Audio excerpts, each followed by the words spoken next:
Bueno, buenas tardes, bienvenidos una vez más a esta nueva charla que vamos a compartir. Hasta ahora estuvimos como tratando de entender cada pieza de un rompecabezas. Vamos a ir mucho más rápido ahora, porque vamos a entrar en terrenos mucho más conocidos en general dentro de la Iglesia, que están básicamente en el Nuevo Testamento en general. Así que hasta ahora hemos visto qué ocurrió antes de la fundación del mundo, cómo fue la creación, todo lo que está encerrado casi en código dentro del Antiguo Testamento. Estuvimos viendo cuál era la relación de Jesús con el cosmos. Ya habíamos hablado bastante del cosmos para poder entender el título de todo el tema, que es la cosmovisión, o la visión del cosmos en el cual vivimos. Y la última, el último punto que tratamos era la relación del hombre con los ángeles. Así que las piezas del rompecabezas están. Ahora vamos a empezar a armarlo. Y esta parte va a ser mucho más rápida que todo lo que hemos visto por ahora. Dado todo esto, dado que el hombre se había apartado de la voluntad de Dios, que había una sabiduría, había un plan en la eternidad para poder solucionar el tema que vimos en profundidad y en detalle en Génesis 1, 2 y 3, sobre todo, tenemos que empezar poniendo un principio para poder encontrar el plan de Dios. ¿Cuál es este principio? Les voy a dar 4 versículos, 1 del Antiguo Testamento y 3 del Nuevo. Y el título, digamos, de estos 4 versículos, que sería el por qué Dios trazó un plan en su mente antes de la fundación del mundo, un proyecto, una idea, aquello que era misterio hasta ahora. Y el motivo es porque Dios quiere que todos los hombres sean salvos. Esto es interesante porque muchas veces se hace esta pregunta, incluso desde el punto de vista teológico, de la discusión teológica.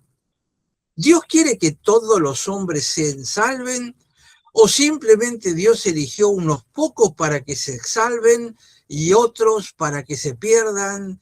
Esta es una discusión que viene desde la Reforma, prácticamente. Entonces yo les voy a dar 4 versículos que están en la Biblia. El primero del Antiguo Testamento, Ezequiel, profeta Ezequiel, capítulo 18, versículo 23. Dice así: aclaro, ¿acaso quiero yo la muerte del impío? Declara el Señor. ¿No quiero más bien que se vuelva de sus caminos y viva? Es decir, el propio Dios está afirmando que Él no quiere que el impío muera. Esa no es parte del diseño. Dios no diseñó un plan con un montón de personas que estaban condenadas de antemano. Ojo, porque hay teologías que plantean esto. Entonces, Él es muy claro, dice: no quiero más bien que se vuelvan de sus caminos. Y quiero subrayar esta palabra, aunque creo que la hemos comentado hace algún tiempo. En el hebreo, la palabra es un verbo que significa volverse. Y es el verbo que se utiliza cuando hablamos de arrepentimiento.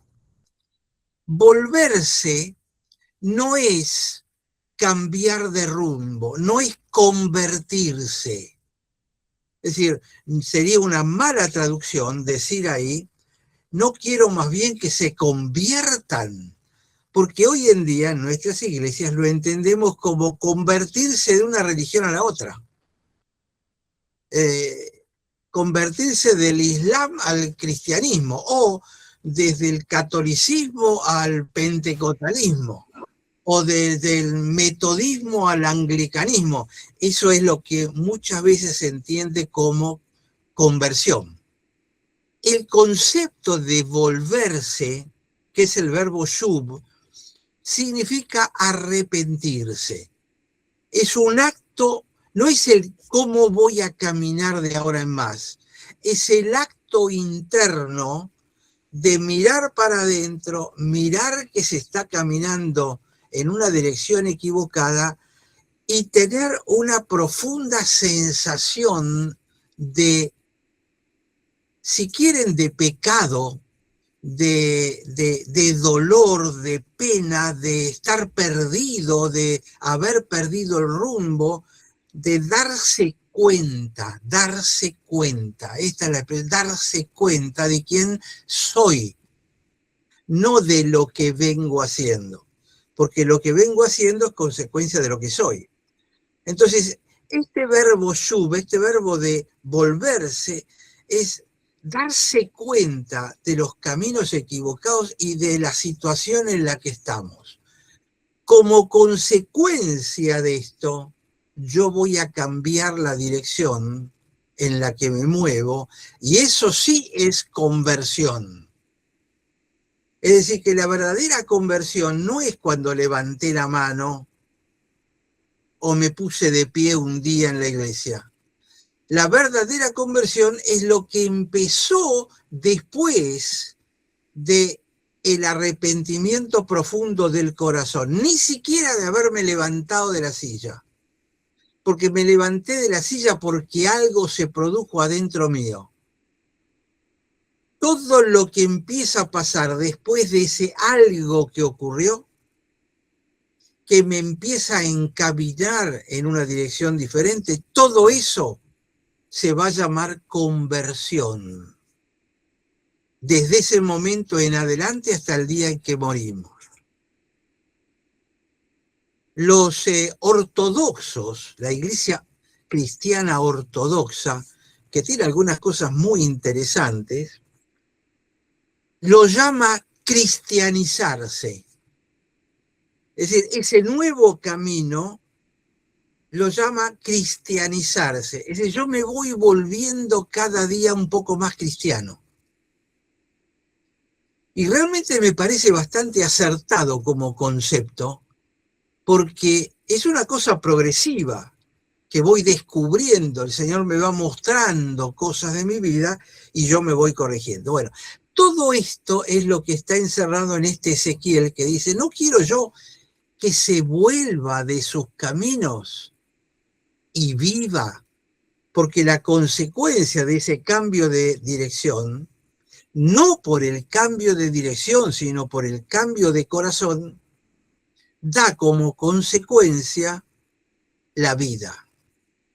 Recibir o comer del árbol de la vida, si ustedes quieren, en términos de Génesis.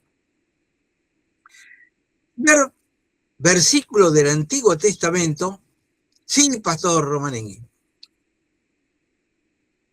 Micrófono está cerrado. Estaba viendo que... Buenas noches. Buenas noches. Estaba viendo que Reina Valera dice, aquel que se apartare. En realidad, lo que usted dice es mucho más completo que solo apartarse. Es difícil encontrar una buena palabra para esa traducción. Correcto. Por eso me gustó esta. Yo voy cambiando, no utilizo una única fuente de traducción, ¿no? Voy buscando aquello que siento que está más parecido a la traducción verdadera, ¿no es cierto? Y me parece que este concepto de volverse de los caminos con todo lo que implica es la mejor traducción que podemos tener para este versículo. Muy bien, gracias. Yendo al Nuevo Testamento, lo llevo a un versículo que ni siquiera lo tienen que buscar, Juan 3:16. de tal manera amó Dios al mundo que ha dado a su unigénito. ¿Para qué? Para que todo aquel que en él crea no se pierda, mas tenga vida eterna. Todo. Es decir, no dice para que algunos que en él crean, no, dice para que todo el que crea. El que no cree, bueno, ya está. Pero la opción, Cristo muere por todos los hombres. Y este es un punto teológico de discusión, pero básicamente la palabra es bastante clara. Cristo muere por todos, aunque va a ser efectivo en unos pocos. Es decir, la muerte de él no le va a servir a todos, aunque él haya muerto por todos. ¿Se entiende? ¿Por qué? Porque hace falta del otro lado dejar que este acto de Dios realmente lo impacte.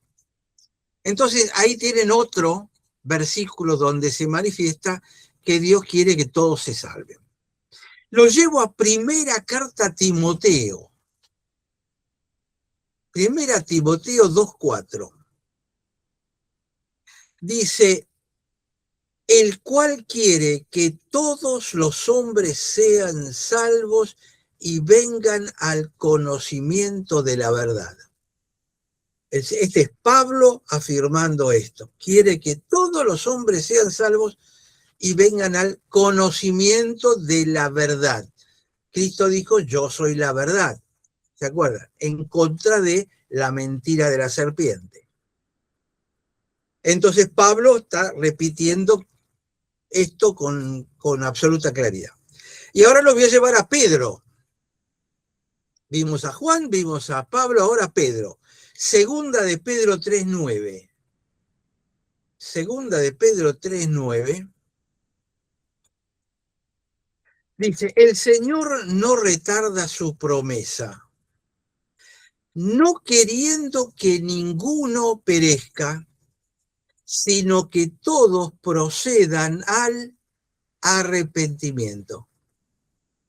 Y acá ven ustedes el verbo arrepentirse, que es exactamente la traducción del verbo shuv en hebreo que vimos en Ezequiel. Quiere que todos procedan al arrepentimiento.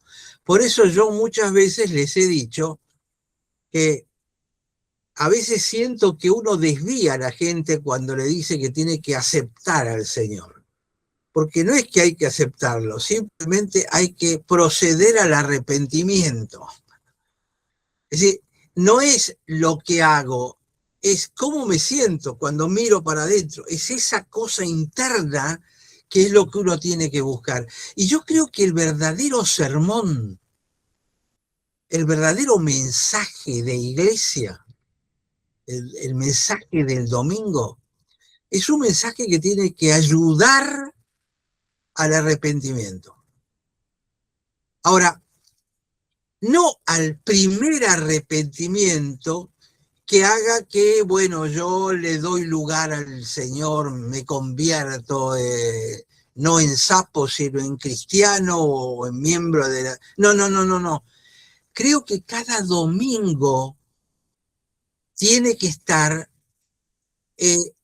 la ayuda a que la persona reconozca cosas de las cuales arrepentirse. Porque la realidad es cuando yo recibo el mensaje y me arrepiento por primera vez, yo no llego a recordar todo lo equivocado que hice en mi vida. Entonces yo puedo tener un cambio adentro, pero hay cosas que me quedaron sin confesar. Y Juan dice, si confesamos nuestros pecados, Él es fiel y justo para perdonarlos y limpiar nuestra maldad. Entonces yo creo que el verdadero mensaje no es solamente transmitir quién es Cristo, que tiene que estar presente, sino que también tiene que ayudar a mirar para adentro y darse cuenta de aquellas cosas que tienen que ser cambiadas. O aquellas cosas que señalan que cuando hice eso, no estaba en buena relación con el Señor. Es un componente que yo noto muchas veces que falta en los mensajes. Los mensajes son más motivacionales, podés, el Señor te ama, lo que cantamos, qué lindo que es, cómo me amás, cómo me cuidás, seguí cuidándome, Señor. Pero no hay revisar la vida anterior de uno. Y creo que sin eso la cosa no funciona. Es más, en el Pesaj, en la Pascua judía, lo primero que se hace cuando se comienza después de la oración es comer las hierbas amargas. ¿Cuál es el objetivo? Recordar de dónde salimos, lo que estábamos sufriendo en Egipto y por eso las hierbas amargas. Cuando se establece el culto cristiano, no digo ni católico, ni evangélico, ni ortodoxo, el primitivo, ¿cuál era la primera cosa que se instala en, llámenlo, misa, servicio, culto, como ustedes quieran? Lo primero que se hace es invitar a la oración inicial de arrepentimiento, que sería algo así como que Jesús te lave los pies, porque si no, no puedes participar de mi cena, dice el Señor, con los pies sucios, y yo te los tengo que lavar. Entonces, el comenzar el culto con esta oración de arrepentimiento, de darnos un tiempo de pensar, de poner en limpio todo, hace que Jesús nos pueda limpiar y preparar para una adoración muchísimo mejor. Yo veo que en muchas iglesias que eso directamente no existe, porque se perdió el concepto de para qué es la oración inicial. Y no es una liturgia simplemente, ¿no? Es verdaderamente un acto esencial para que todo lo que viene después esté bajo el control del Espíritu Santo. No es el cantito mío el que le abre el corazón al Espíritu Santo. Es mi arrepentimiento y mi búsqueda del Señor lo que hace que el Espíritu Santo pueda empezar a trabajar en mí. Cubierta esta transgresión, con estos 4 versículos los dejo como para probar que Dios quiere que todos los hombres sean salvos. Tiene que ser nuestro estímulo para evangelizar y compartir el evangelio. Entonces, Aldo, sí. Aldo, no terminé de notar lo último que dijiste, pero básicamente estabas diciendo que la actitud de arrepentimiento es lo que de alguna manera moviliza al Espíritu Santo ahora en nuestras vidas, mucho más que el canto. Eso es lo que expresaste. Y ¿Y viceversa. cómo? Es el Espíritu Santo el que te produce el arrepentimiento. Sí. Esto es lo que dice Juan 16:7. Convenceré al mundo de pecado, de justicia y de juicio. Entonces el Espíritu Santo, cuando yo entro en este espíritu, empiezo y digo, Señor, acá estoy.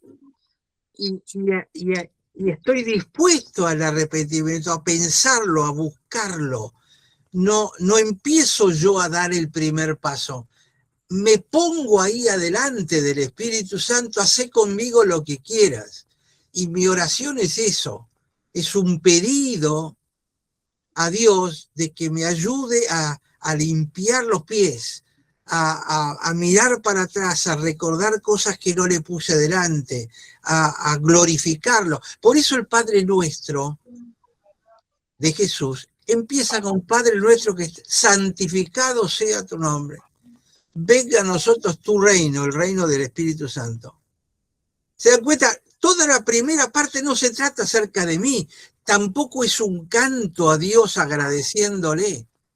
Es simplemente decir, esto sos vos, me vengo a parar adelante tuyo, y cuando me paro adelante tuyo, no podés quedarte igual.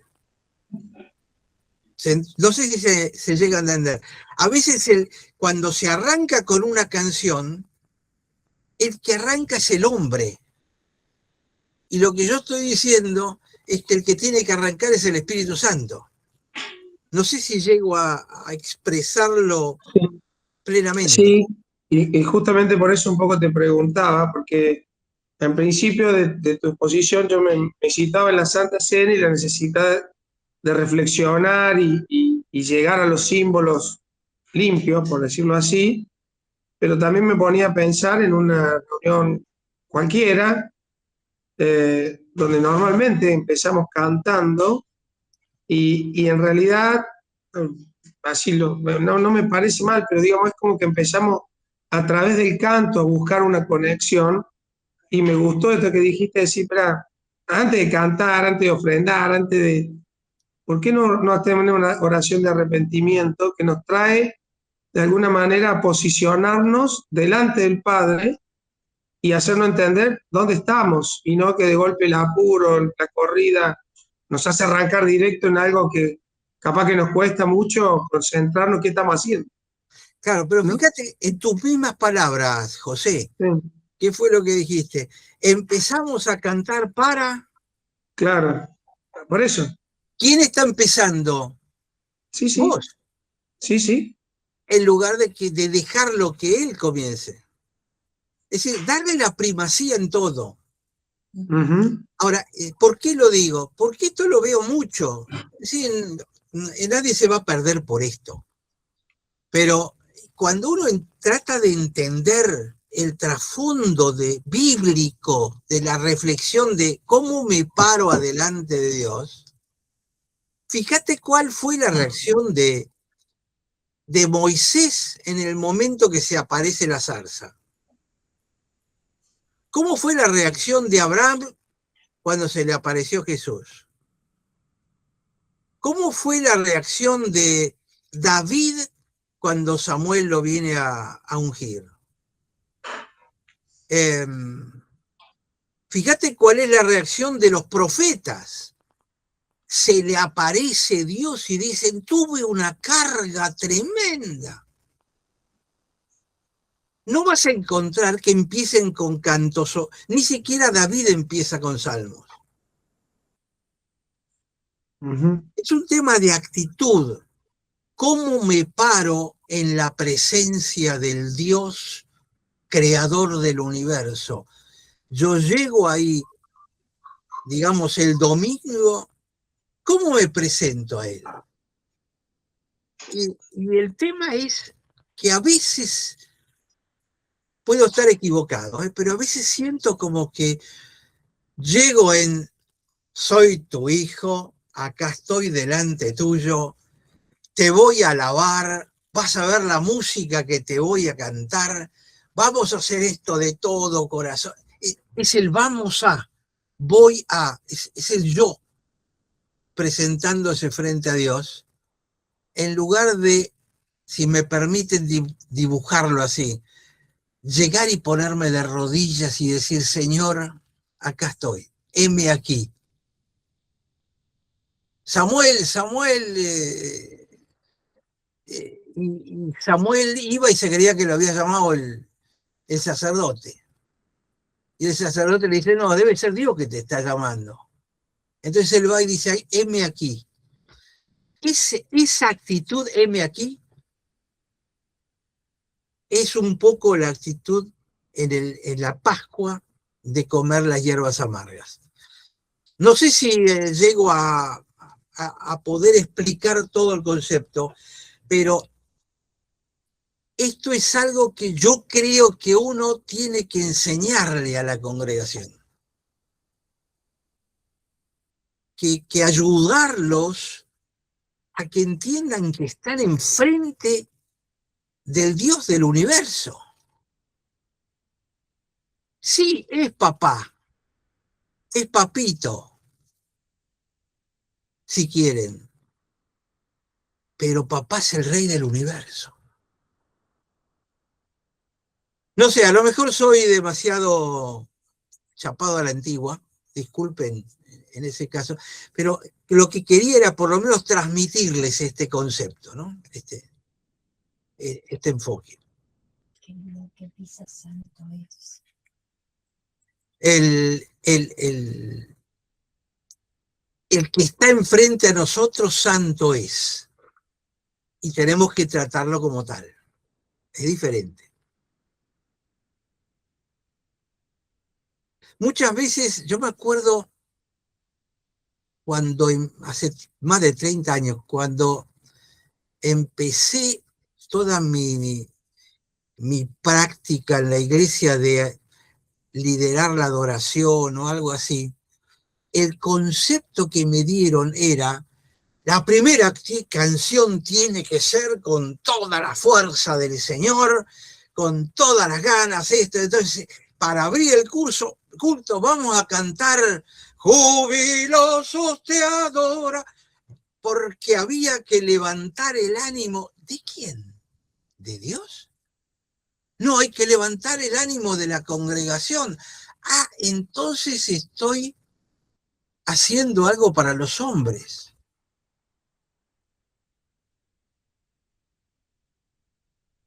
Bueno, se los dejo como reflexión, por ahí me fui demasiado. Entonces, frente a este Dios, ¿cuál fue el plan que diseñó? Venimos hablando de esto desde enero, desde el principio. Vamos a ver cuál es el plan. El plan empieza en Génesis 12:1. Empieza. Se hace evidente, hasta Génesis 11, es algo así como la introducción del plan de salvación a través de Abraham. Todo eso que hay en esos primeros capítulos, incluyendo el diluvio, a Noé y a todo lo que viene después. Pero donde Dios empieza específicamente el plan con nombre y apellido es en Génesis 12:1. Entonces Jehová le dice a Abraham: vete de tu tierra, de tu parentela, a la casa y de la casa de tu padre, a una tierra que te mostraré. ¿Por qué? Porque Abraham vivía en Ur de los Caldeos. Ur era una ciudad que adoraba a la diosa Luna. Toda la ciudad adoraba, y había un sigurat que todavía existe, que es una especie de pirámide que está muy venida menos, que era el lugar donde se ascendía para el culto a la luna. Entonces, en esa ciudad, que era muy grande, tenía muchísima gente, todo el mundo adoraba a la luna.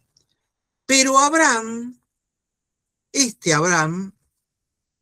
antes que lo llame Dios, no adoraba a la luna, sino que él creía en que había que adorar al que había creado a la luna. Dios lo vio y dice: en medio de esta gente te va a ser imposible desarrollarte y encontrarte conmigo. Entonces, ¿qué hace? Da el primer paso, se presenta delante de él, que es lo que estoy tratando de señalar en todo lo dicho anteriormente. Él da el primer paso y le dice: Abraham, andate de tu tierra. ¿Por qué? Porque te voy a llevar a un lugar donde vas a poder encontrarte conmigo. Entonces, elige un hombre, no elige una nación, elige un hombre que lo estaba buscando. Y el versículo 2 dice: yo voy a hacer de ti una gran nación. Te bendeciré y engrandeceré tu nombre. Y acá está la clave: y serás bendición.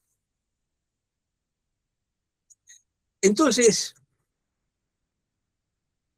yo te voy a transformar en una nación, porque esa nación va a ser de bendición para todo el mundo. Esto, si nosotros lo resumimos, es la intención de Dios. Voy a usar este pueblo, un pueblo duro de cerviz, que realmente hubo que reemplazar por otro que es la iglesia. Pero la idea original era: Abraham, en ti serán benditas todas las naciones de la tierra. Entonces, resulta que este Abraham después va a ser cambiado el nombre. Y en lugar de llamarse Abraham, se va a llamar Abraham, porque el am final significa pueblos. Entonces, Abraham significa, Abba es padre, Abba padre. Lo habrán visto en el Nuevo Testamento. Abraham, padre de pueblos, padre de muchos pueblos. Entonces, déjenme mostrarle el paralelismo entre Abraham, el padre de muchos, con el propio Dios, como dos imágenes especulares, uno enfrente al otro. Un poco como Génesis 1:27, hagamos al hombre a nuestra imagen. Bueno, comparemos a este Abraham con Dios un poquitito y veamos qué conexión hay entre los dos. Primer punto, Dios pacta con Abraham esta promesa y lo hace aún antes de que existiera Isaac. Es decir, antes de que tuviera su hijo, Dios hace un pacto con Abraham y le dice, vos vas a ser de bendición. Jesús, como contrapartida, hace un pacto con sus discípulos en el aposento alto cuando comparte la copa, la última copa, lo que vendría a ser la cena del Señor. Él todavía no había muerto, pero hace un pacto con los discípulos. Este es el nuevo pacto en mi sangre, que es derramada por muchos. Es decir, Dios hace el pacto con Abraham antes de que Abraham conozca al Hijo y todo lo que viene. Jesús hace un pacto con sus discípulos antes que los discípulos conozcan qué es lo que le va a pasar a Jesús. Primer similitud. Segundo, Abraham ofrece a su hijo en holocausto. El Padre ofrece a Jesús en holocausto.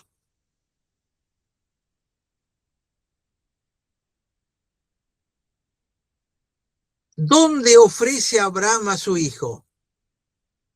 En la tierra de Moriah, en el monte Moriah. ¿Dónde ofrece Dios a su hijo? En el monte Moriah o monte del Calvario. Es exactamente el mismo monte.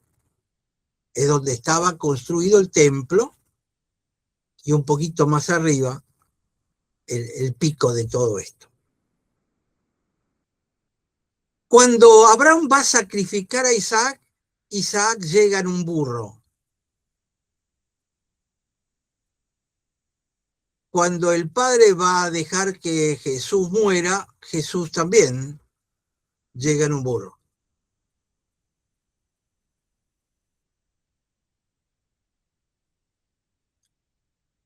Cuando Abraham va a sacrificar a su hijo, Isaac, arriba del burro, va llevando la madera con la cual va a ser sacrificado. Jesús también llevó la madera sobre la cual fue sacrificado. Isaac fue atado a la madera. Jesús fue clavado a la madera. Abraham está a punto de acuchillar a su hijo. Jesús recibió el lanzazo. Dios evitó que Abraham clavara al hijo, pero no evitó que clavaran a su hijo.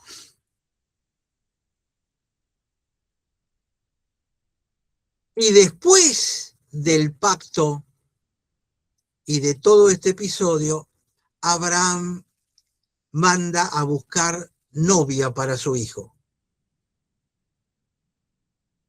Dios, después de que su hijo es sacrificado y resucitado, comienza el proceso de buscarle una novia a Jesucristo, que es la iglesia.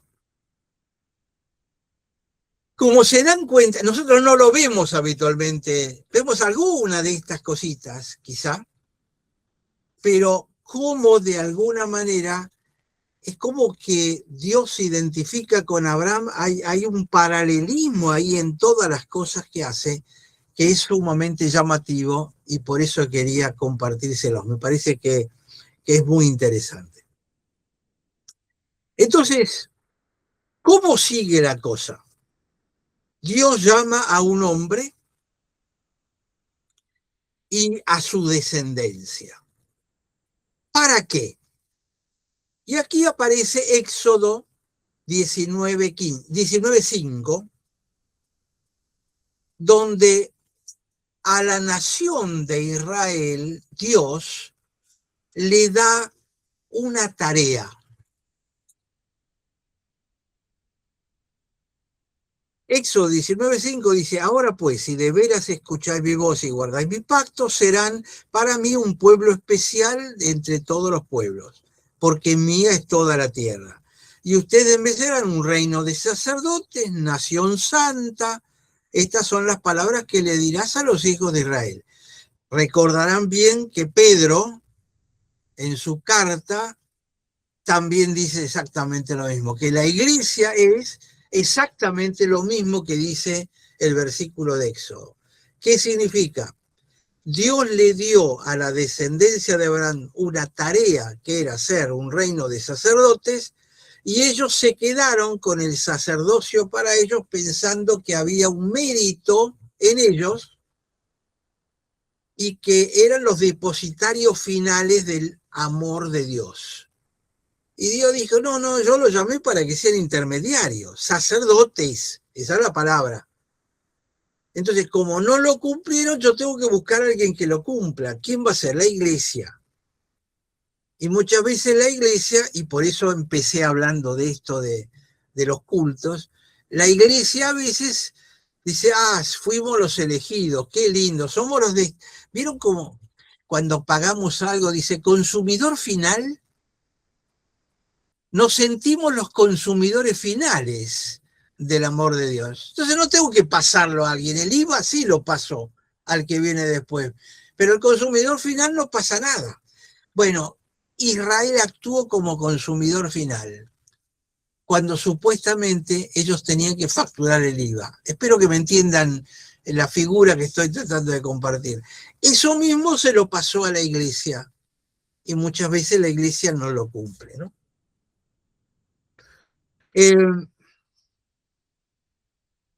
Lo llevo al Nuevo Testamento, 2 Corintios 3:14.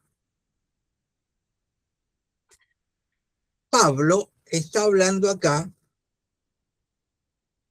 2 Corintios 3:14. Dice, pero el entendimiento de ellos se embotó, porque hasta el día de hoy, cuando leen el antiguo pacto, les queda el mismo velo no descubierto, el cual por Cristo es quitado. Está hablando de Israel. Dios le había dado una tarea. ¿Y qué dice Pablo? Dice, ellos están embotados, no lo pueden ver hasta el día de hoy. Ellos leen el Antiguo Testamento y tienen como un velo ante los ojos que les impide darse cuenta de cuál fue la misión que Dios les dio. Y Cristo, ¿qué es lo que hizo? Cristo les quitó ese velo. Debería haberlo quitado, pero ellos siguen con el velo entre los ojos. Y acá es donde viene la advertencia, cuidado que los cristianos no tengamos el mismo velo, por las mismas razones que Israel. Pero Pablo está hablando del pueblo y la descendencia de Abraham, que hasta el día de hoy, no es solamente hasta el tiempo de Pablo, es hasta el día de hoy. Tienen velada la cosa.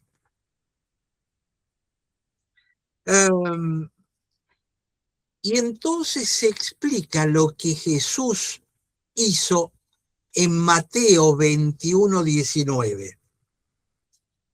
Está casi terminando su ministerio. Jesús estuvo 3 años y medio tratando de sacarles el velo.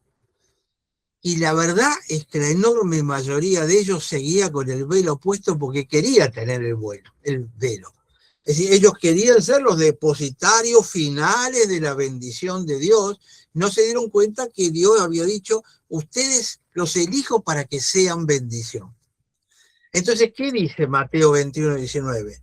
Jesús, viendo una higuera cerca del camino, vino a ella y no halló nada en ella, sino hojas solamente. Y le dijo, nunca jamás nazca de ti fruto, y la higuera se secó. Recordarán bien este episodio, así que no voy a entrar en él en detalle. Pero Jesús llega en una época donde la higuera no estaba previsto que tuviera frutos. Entonces, que no la haya visto con frutos no era extraño, era la norma, era la lógica. ¿Qué estaba haciendo Jesús? No estaba hablando de la higuera y de los higos. La higuera ha sido siempre el árbol que representa a Israel. Es el árbol de Israel. Entonces, cuando dice, hasta ahora 3 años y medio trabajando y no se dan cuenta y no producen frutos, los frutos que producen son eso que están haciendo en el templo. Y la higuera se secó, nunca nazca de ti fruto. Es decir, con esa actitud de los hebreos no va a haber fruto. Y si ese era el árbol original, imagínense lo que pasa con el árbol injertado. También palabras de Jesús. Entonces, a Israel se lo elige no para que sea destinatario final de la bendición, sino para que sea canal de bendición. No cumplieron. ¿Qué hizo Dios? Fue primero a ellos, no respondieron, vamos a ir ahora a los gentiles. Y ahí nace la iglesia. Para hacer lo que Israel debería haber sido, que es ser de bendición a los demás. Aquí es donde a veces los domingos a la mañana nos embotamos también y nos quedamos adentro de nosotros pensando que con eso que estamos haciendo es tan lindo, tan musical, que ya está todo cubierto, ¿no? Entonces, Jesús lo que tiene que hacer es cambiar de destinatario de la misión. Su misión es hacer un cambio en los sacerdotes, en aquellos que van a ser de bendición para otros. Entonces, ¿cuál fue la tarea de Jesús? Y ahora vamos a ver un montón de versículos que nos van a hablar de cuál fue la tarea de Jesús. Y voy a empezar por Lucas 4:18. ¿Por qué? Porque es de las primeras cosas que hace Jesús. Casi la primera predicación. Lucas 4:18 dice, el Espíritu del Señor está sobre mí, porque me ha ungido para anunciar buenas nuevas a los pobres, me ha enviado para proclamar libertad a los cautivos y vista a los ciegos, para poner en libertad a los oprimidos.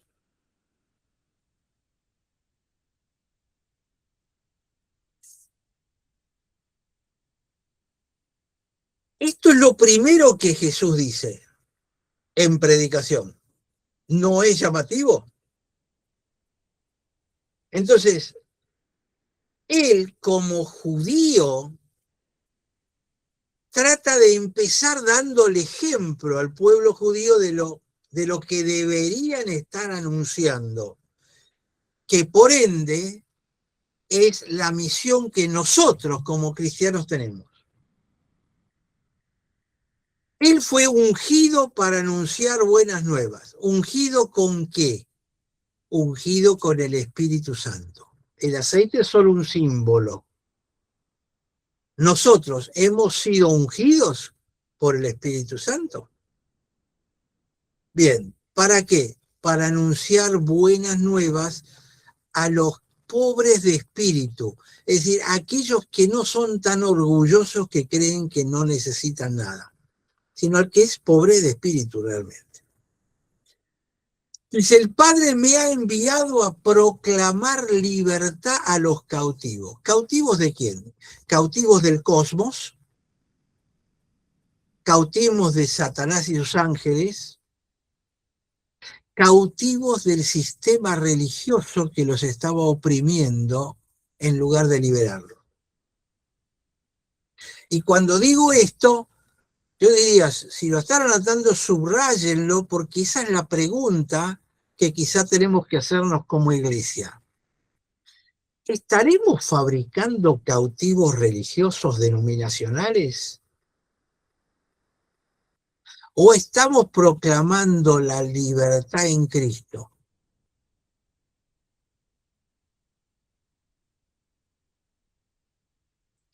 Dice, me envió para proclamar libertad. No es que no tengan libertad, lo que pasa es que han caído cautivos. Y esa cautividad les impide gozar de la libertad. Sí, Sergio, ¿cómo no? Me pide repetir el concepto.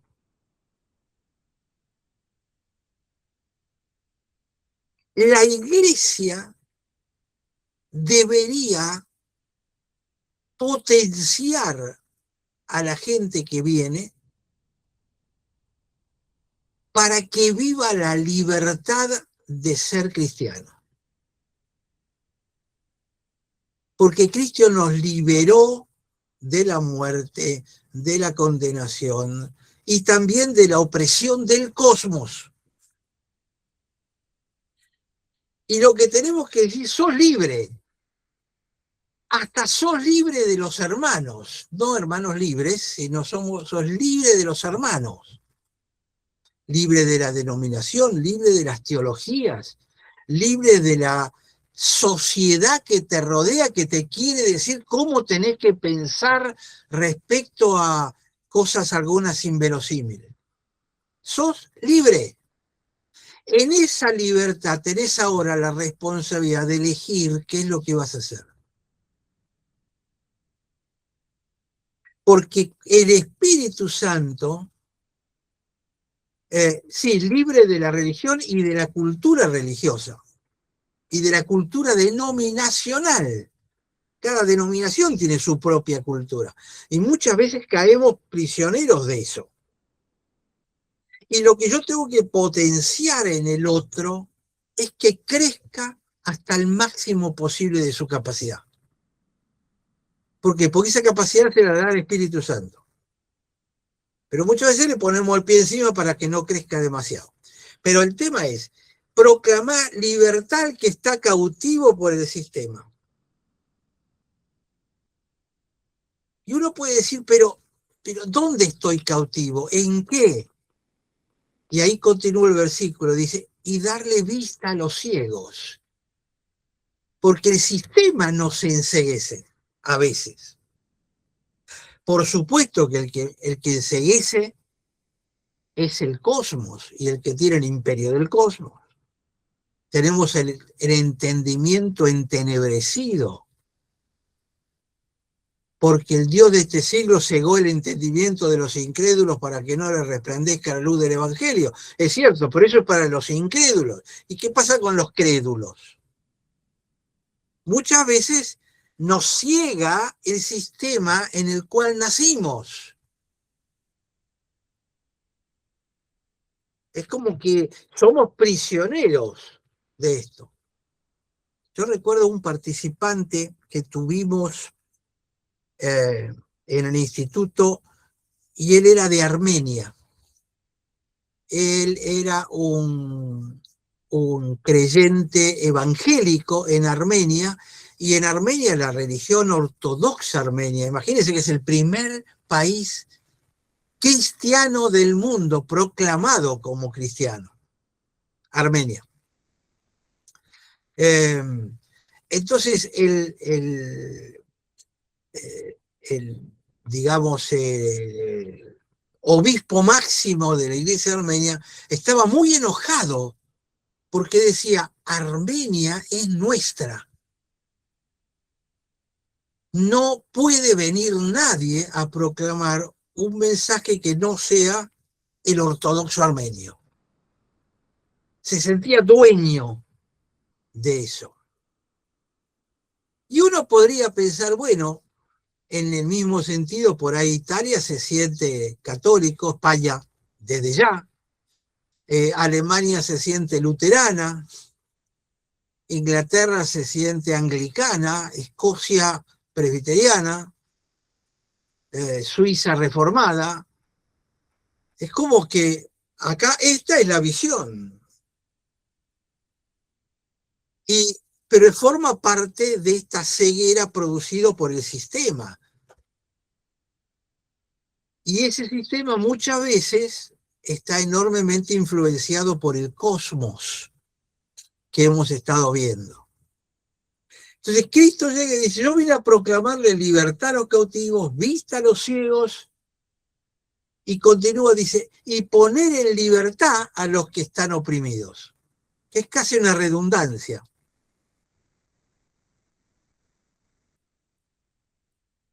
¿Por qué poner en libertad? Porque están prisioneros. ¿Cuál es el objetivo del discipulado? Que pueda alcanzar mi discípulo el máximo de su potencial. Quizá llegue más alto que yo. Sería fantástico. Uno de los grandes problemas de muchos líderes carismáticos es que en todo caso lo dejan llegar hasta un poquito más abajo que ellos mismos, a sus discípulos. En lugar de ayudarlo a que pueda crecer. No hacen como Juan el Bautista, es necesario que yo mengue para que él crezca. Entonces, lo primero que Jesús dice es, yo vengo a hacer esto, que era la tarea que le habíamos encomendado a Israel como nación, y no la cumplió. Vamos a ver si en estos 3 años y medio puedo lograr algo. Perdón que estoy agregando acá palabras, sepan entenderme. Pero él de entrada dice, lo tengo clarito, esto es lo que se suponía que tenía que ser Israel, primero vengo yo y voy a ir a los judíos para ver si los despierto, les abro los ojos y entienden la misión y salvamos el proyecto, aunque él sabía que no iba a poder funcionar. Lo llevo a Lucas 19:9. Jesús le dice, hoy ha venido la salvación a esta casa. Ustedes ya recordarán qué episodio es este. Por cuanto él también es hijo de Abraham. Y estamos hablando de Zaqueo, si yo no recuerdo mal, ¿no? Sí. Entonces, hoy ha venido la salvación a esta casa. ¿Salvación de qué? De esa ceguera y de esa opresión religiosa que habían hecho que Zaqueo se olvidara como judío de cuál era su misión y se hubiese dedicado a recogerle tributos para los romanos. Era la opresión en la que había caído. Hoy vino la salvación, porque él también es hijo de Abraham. Sí. Aldo, particularmente con Zaqueo, que tenía un tema de su esclavitud económica, digamos, también puede ser un símbolo del sistema de opresión, ¿no? Claro, claro. Es la opresión del cosmos. Probablemente la opresión más común que haya hoy en nuestra vida diaria. La opresión financiera o económica. Y entonces dice, ¿por qué? porque él es hijo de Abraham. ¿Qué le está diciendo? Es uno de aquellos a quienes le dimos el desafío de ser sacerdote. Entonces, cuando Zaqueo se da cuenta de quién es Jesús y va a devolver las cosas y hace el cambio ese, que es justamente ese arrepentimiento que yo les hablaba de entrada, cuando manifiesta esto, Jesús dijo, vino la salvación. Se dio cuenta que estaba bajo una misión que no era la misión de un hijo de Abraham. Y él dice, porque es un hijo de Abraham. No lo dice por casualidad. Ahí está, hay toda una cosa envuelta alrededor. Y el versículo 10 continúa y dice, porque el Hijo del Hombre ha venido a buscar y a salvar lo que se había perdido. Y esto es interesante porque la pregunta que hago ahora, y es la que vamos a contestar en los próximos versículos, la semana que viene seguramente, ¿qué se había perdido? Y ya les cuento, hay un montón de cosas que se habían perdido. Por lo menos, digamos, había 10 cosas que se habían perdido. Cuando nosotros, exacto, Sergio, lo de Génesis se había perdido. Ese es uno de ellos. Pero hay un montón de cosas. Ahora, en nuestra mente evangélica, cuando hablamos de que Jesús vino a salvar lo que se había perdido, ¿en quién pensamos? No, el que se perdió es el incrédulo. Es una persona. Entonces, ¿qué hacemos? Nos paramos arriba del escenario y con gran desparpajo lo llamamos los perdidos del mundo, que es casi como un acto discriminatorio. Llamaron los perdidos. Y generalmente lo hacemos parados en el estrado del desprecio, porque nosotros estamos arriba. Yo ya soy salvo. Yo ya solucioné el problema. El mensaje es para estos perdidos, pobrecitos. Exacto, Sandra, se pierde algo que se tenía, que pertenecía a Dios. Entonces, ¿quién nos quitó todo eso? ¿Cómo lo perdimos? Hemos ido viendo, yo les he marcado un montón de veces que Dios, cuando crea al hombre, le dice, señoreen sobre la tierra. Y cuando Adán y Eva le creen a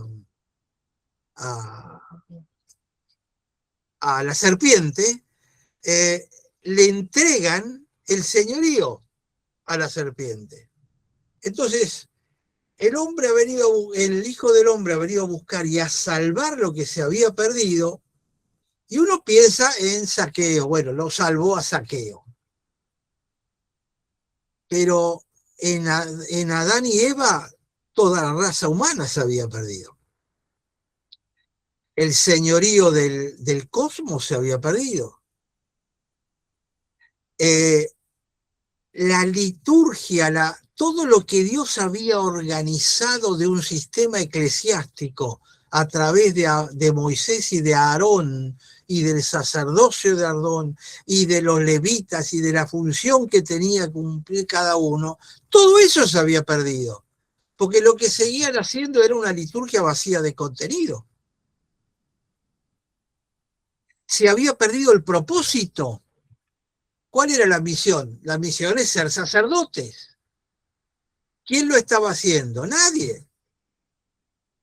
Tenían que venir los profetas para llamar la atención diciendo, muchachos, perdieron el sentido de dónde tienen que ir. Hay un montón de cosas que se habían perdido y quiero que abramos nuestra mente para darnos cuenta que no es solamente el hombre que se había perdido. Hay otras cosas que llevaron a la muerte de Jesús también. ¿Saben qué? La muerte de Jesús Gracias a Dios hoy puedo decir que no fue solamente por mí. ¿Entiende lo que quiero decirles? Somos tan ombligocéntricos que pensamos que Jesús murió por mí. Y lo repetimos y lo cantamos.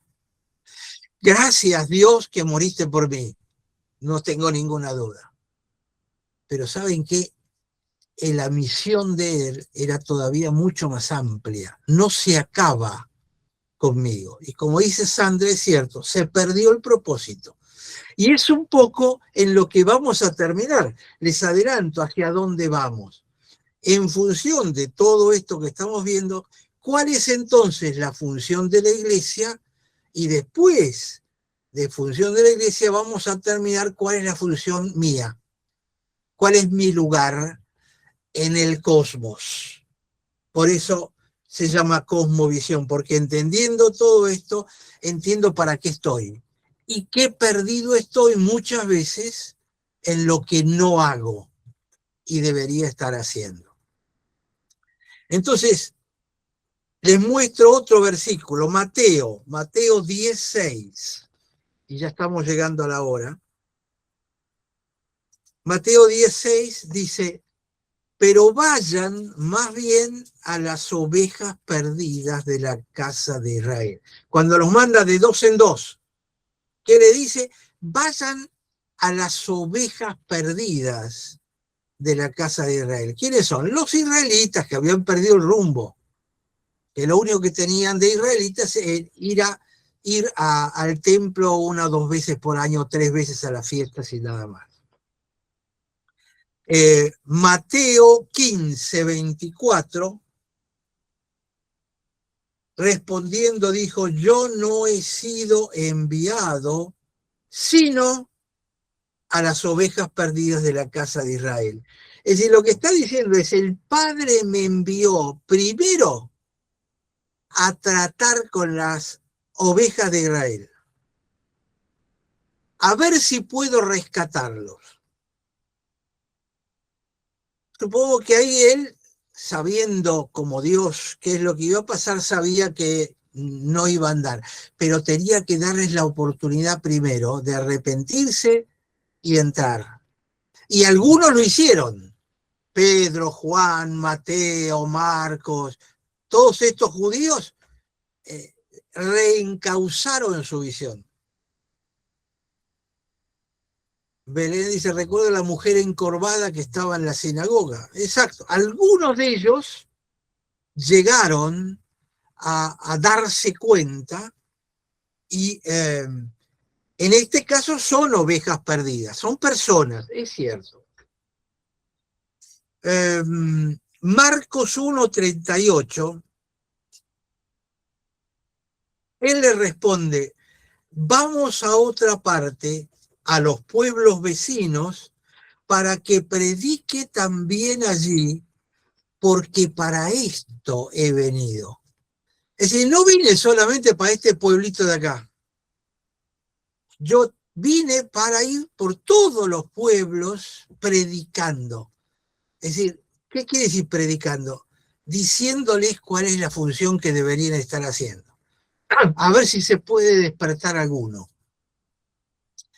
Y en Lucas, y acá por razones de horario vamos a terminar, Lucas 24:46.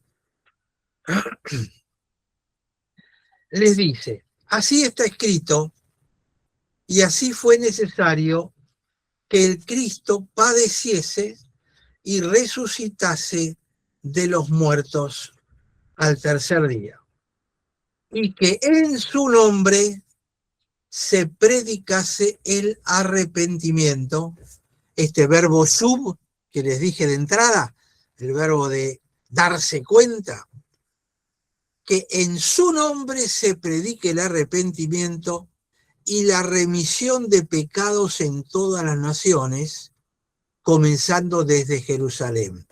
Pero quiero marcarles el orden de las palabras.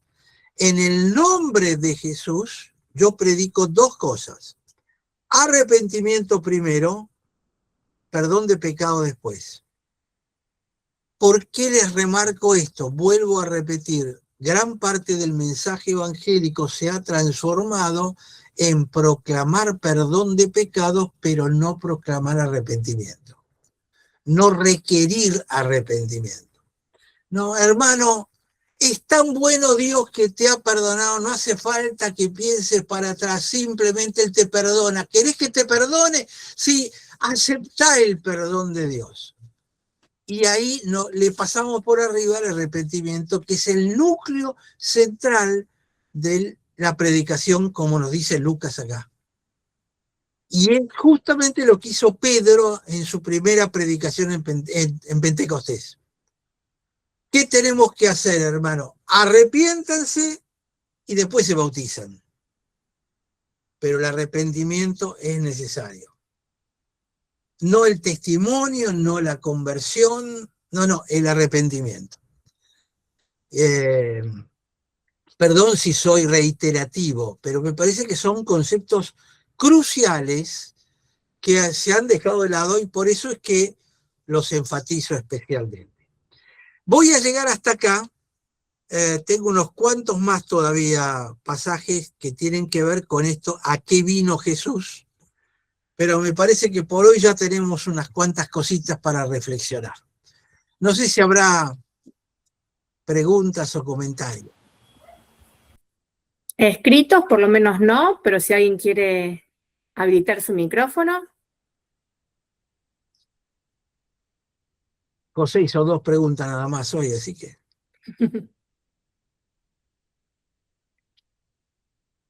Bueno, prepárense y vayan pensando, a ver, ¿para qué vino Cristo? ¿Qué fue lo que se perdió? Este es el tema. Todo lo que se perdió. No fue una cosa, fueron un montón.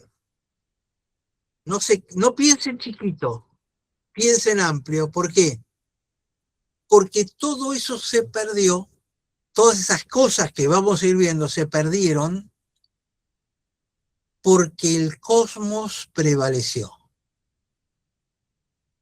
Porque la cosmovisión nos pasó por arriba. Llámenlo si quieren, la cultura que nos rodea nos pasó por arriba. Es la cosmovisión, la visión de cómo funciona el sistema.